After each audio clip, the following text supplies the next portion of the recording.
Kalong shisha ka kubor ka pasngutanat bantip ba ka way nagijika a jing sumar hapo ka jylla Meghalaya kata ka Supercare Hospital Shillong kalayo ya ka jingithuh na ka National Accreditation Board for Hospital and Healthcare Providers ka National Accreditation Board for Hospital and Healthcare Providers ka ka kanhun jong Quality Council of India balabu ban penlong bat khmi iki accreditation program ni ki program a jingithuh iki jaka a jing sumar ka National Accreditation Board for Hospital and Healthcare Providers ka ka khot jong ka International Society for Quality in Healthcare ki hospital ba yo jingithuh na ka National Accreditation Board for Hospital and Healthcare Providers ki yo jingithuh hakaleng ka parthai ki kerdan babu na ka National Accreditation Board for Hospital and Healthcare Providers ki dei menta ki kerdan bakhmi biang tam ya rukom trekam ki hospital ha India ki don artli ki kerdan rukom khmi ki hospital alupatek kawai ka dei ka full National Accreditation Board for Hospital and Healthcare Providers kabai hab ki hospital a jing sumar bakarpang ne ki specialty bat ki hospital bakham sumar karpang shushu ne ki territory care but kawai pat ka dei ka entry level National Accreditation Board for Hospital and Healthcare Providers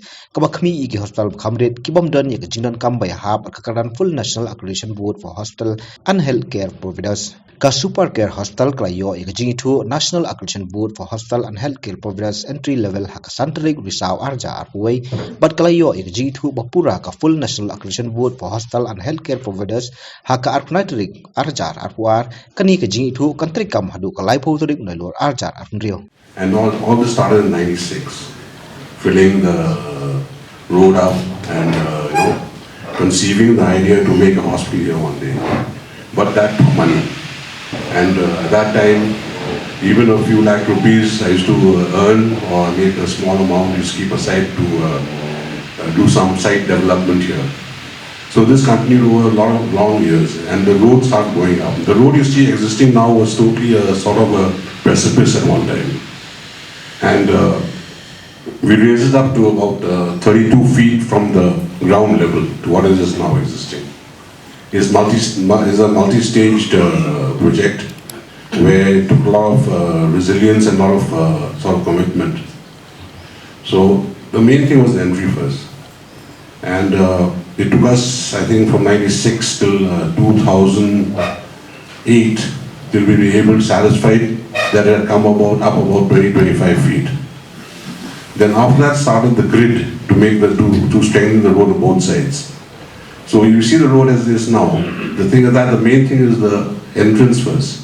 So there are pillars on both sides of this road, like a construction of this house, and there's a steel netting lying 12 feet below, and there's a bridge underneath, which nobody can see now. All this is unthing. So once we had concluded with that, then we came and thought, okay, let's start the hospital. And with the amount of funds we had, it had to go slow. So way back in 2000, I think, or 2011, we prepared a plan exactly how to go about it. And we started off with the nurses' quarters, which is lying behind here, which we completed 1 year. By 2013. That time I was already in the Supercare Hospital, which I set up, that small one which I rented out. And with the money we generated from there, all the money, the profit was put into this place. So 2014, and we started the hospital constructing somewhere around 2014. And what happened is that over that period of time, then we slowly built up, and you see the construction still going on now. We haven't stopped yet. We're still in the process of redefining areas to comply with certain criteria set up by NABH, and they had come and inspected and said, okay, fine, this is a very good structure, no doubt about it, but it still has some scope of improvement. So that's what that Mr. Damon, as he said, that we are still proceeding forwards. We have no doubt we have attained that level, but we can still be more sure that we can still give a better hospital, a much better hospital, and we can compete at an international level in the future. Now, without further ado, I'll just say a few words. I thank you all for being here, especially my brother here, David. Right, all this blows my heart. And of course, I'll say that Damon Marvin was the backbone of all this concept. Before he joined me, it was about more than 3 years now, I had no idea about NABH or all this stuff. I'm telling you, my idea was build a hospital, and run it. How it runs, I don't know. So suddenly he landed on the blue, and he said, no, this is not the way it's done. This is the things we have to target and to achieve perfection in hospital. So it's okay, fine, let's go ahead and do what I have to do. So this is a sort of a dream that's come true. I suddenly realized this. So the thing is that we went through a lot, no doubt about it. And we have a fantastic team. The backbone is the team behind. It's not only me just sitting behind saying, okay, let's go ahead, and him doing all the hard work. But there's a big team behind which we owe so much to. There are about, I don't know how many, I can't count them. And the doctors, and all the people sitting around me. I owe them a lot. My wife here, I owe everyone. I mean, there has been no negativity. It was just progress and look forward to a future that's bright for them, right? Because one day I'll have hand over to someone else to run this institution. When I go, it won't end with me. It'll continue. One thing we have the best equipment, which is a par at international standards and all. We have made sure that the equipment here is at par with all the national or international hospitals in the world. There's one thing. So, and these equipment, all the equipment is calibrated every 6 months. NABH doesn't allow you to have equipment that's not calibrated up to a BP instrument. They make sure you have to give a report every 6 months that all the equipment in the hospital, whether it's a ventilator, monitor, an endoscope, a lab equipment, a blood pressure equipment, or even a pulse oximeter, has to be calibrated. And that is one of the things that NABH has really given us. When we see that we are accredited to NABH, this is the thing that we have attained at all costs, that it will be 100% beneficial for the patient, because this indirectly it benefits the patient, that your equipment is running 100%. Any breakdown also in the hospital, any machine breakdown has to be documented and a report has to be given to NABH. Any breakdown in any equipment. So, and all the equipment in the hospital has to be guaranteed, that is every minute that it is under a CMC. That means any major machine breakdown or anything happens anywhere, even the ICU, within 24 hours, the company that has taken the maintenance has to come and fix it. There are very stringent rules. I can't mention all. I think Jimmy can mention the rest of the thing, because I am more into equipment, right? Can you elaborate more on that? The patient benefit, equipment-wise, you have the best benefit. Other things. Now, infrastructure involves the building and the equipments. The equipments he has already mentioned. The equipments as per NABH requirement, there has to be a certain size of all the departments, the laboratory, the ICU, and we have ensured that all the requirements are met. The second part is the patient care, to provide quality medical health. From that point of view, there are two things. One is, the kind of care that we give, the response to any critical care. When the patient comes, our response is very short. For example, we have a system which is NABH required, that is blue code. Now, if the patient comes in a very critical condition in the emergency, immediately we activate the blue code, where the instruction goes over the system, and immediately we have casualty medical officer, we have a medical specialist, and 4 nurses.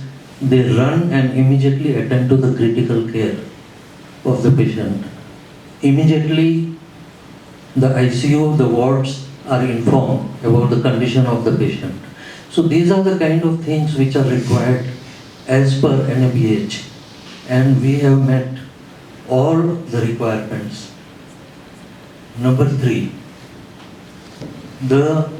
if you compare NABH accredited hospitals in India, you see the cost. In fact, we are also now NABH certified. The cost to the patient, when you compare to another NABH hospitals, I'm quite sure is 40 to 50% less than other hospitals in India. And that is where it benefits our patients of Meghalaya. So there are so many other things which, for example, I'll just give you another very small example. All the records of patients in our hospital are in digital form. Now, if by chance patient loses those records, the patient can just come to our hospital, give their name, age and gender, immediately will give them the duplicate. So these are all so many other things which are required by NABH. You see, one thing is that, as I told you, our equipment is international standard. There's no doubt about it. And if you see the costing, for example, an endoscopy here costs you say about 1,500 or up to 1,900 depending. In Mumbai, for this, with the same equipment, Apollo will charge you nothing less than, Guwahati will charge you nothing less than 3,500. Number one first. And you go to Mumbai, to a metro city, using the same equipment, they charge nothing less than 5,000 for just an endoscopy with a few things. So almost 2.5 times the cost. People here, I realize, don't know what they're getting. The equipment also costs a lot of money and a lot of maintenance necessary, right? But the people here don't understand exactly what they're getting benefiting, because the people who go outside, they go outside. They know. When they come back to us, they say, oh, it's very cheap. But the people in the middle class who don't go out and they feel that they're paying too much here, that's because, number one first, is that they don't take insurance. They should, all people I feel should be insured. They should be insured by these medical insurance companies because it covers all the costs of every individual. Insurance now is the mainstay in all mega cities, because that's why when they don't have to pay in the pocket, they don't bother about the costs. Here in Meghalaya, the main problem is that people come, even middle class families, they don't have insurance papers also, nothing. They're not insured. They should insure themselves. That is where I think from the press side also they should push that our people should get insured. In fact, it was so strange that this Meghalaya health insurance scheme also is not accepted by a lot of rural people. You know, it's very good. For some villagers, they say, no, we don't want it. You know, just before yesterday also one patient said, I said, you take it. It'll benefit you by 28,000, you have to pay 2,000-3,000 more. I said, no, we don't want it. I request you, all of you, to take 2 points to the government, and it is not only for Supercare. One part is the MHIS registration. Now I request the government through you that they should have MHIS registration in almost all the districts. Now what is happening presently is this, that at least in Shillong there are only 2 places where the patient can go and register. Either they are overworked or villagers don't know, and this is a big issue. So if you can pass it to the government should listen and put in district hospitals small setup so that the villagers can register there, and that is how they greatly benefit. Number 2, from hospital point of view, again the government and the insurer who are with the insurance company which is with MHIS, they should make sure that the hospitals, all the hospitals, they get their payment back in time. And this is not happening.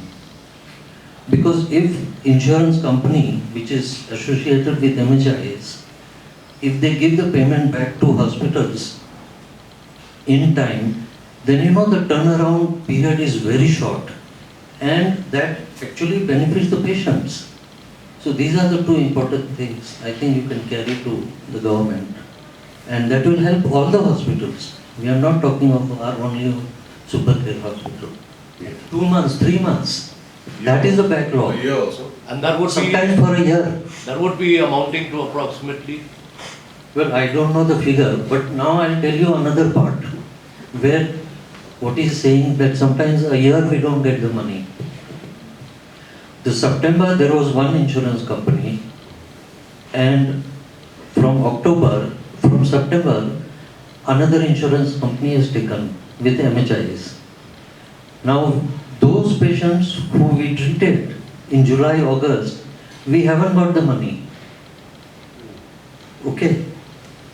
When we approach them, they say, oh, now we are not part of MHIs, that insurance company. And the new one says, okay, we are still updating software, we are doing this, it will take time. Months and months. Now, all the hospitals cannot run on just ad hoc this thing. So they have to make sure, because government has gone into agreement with a particular insurance company.